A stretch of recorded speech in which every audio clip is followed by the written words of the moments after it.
Good or bad energy kaya ang masasagap natin ngayong araw? Ano kaya ang sinasabi ng Feng Shui tungkol dito? Alamin natin yan mula kay Master Hans Kua dito sa Hansabe. Rise and shine mga ka-RSP, narito na ang gabay, patnubay, palala at prediksyon ni Master Hans Kua ngayong araw ng Monday, February 26, 2024. Simulan na natin!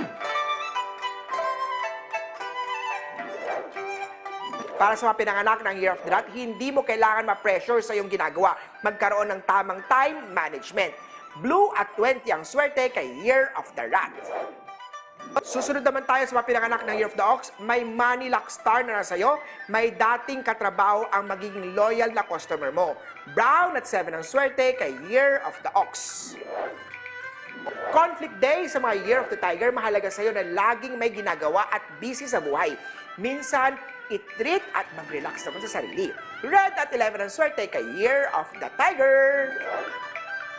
Huwag na maging choosy sa mga pinanganak ng Year of the Rabbit. Panahon na para ikaw ay magkaroon ng partner sa buhay. Activated ang love life star, kaya naman ayain na si partner para makapag-bonding together. Aqua at 2 ang swerte kay Year of the Rabbit.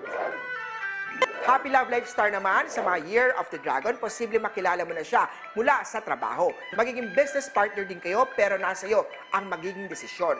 Pink at 9 ang swerte kay Year of the Dragon.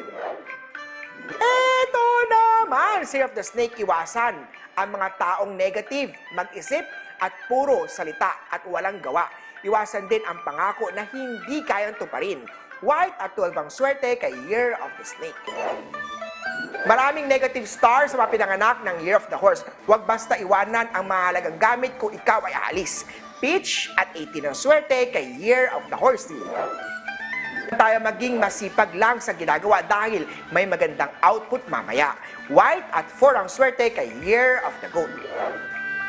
Eto naman, Say of the Monkey, ikaw ang pinakamaswerte. May maganda idea ka at magiging masaya at successful ang mga ito. May kapalit naman na ginhawa at tagumpay sa pagiging masipag at determinado mo.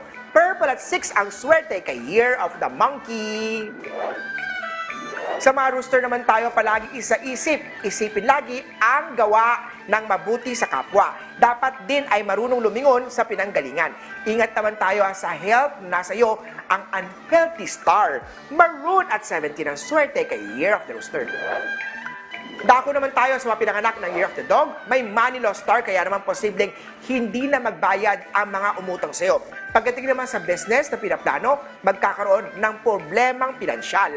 Orange at 2 ang swerte kay Year of the Doggy. Lastly, sa mga pinanganak ng Year of the Pig, mapipilitang kang bigyan siya ng chance dahil sa gandang ipinakita niya sa iyo. Mai-inlove ka sa taong hindi mo namang gusto noon. Maroon at 1 ang swerte kay Year of the Piggy. Muli po, ito po'y mga gabay, patnubay, palala at prediksyon lamang ni Master Hans. Nasa inyong mga kamay, nasa lalay ang inyong tagumpay.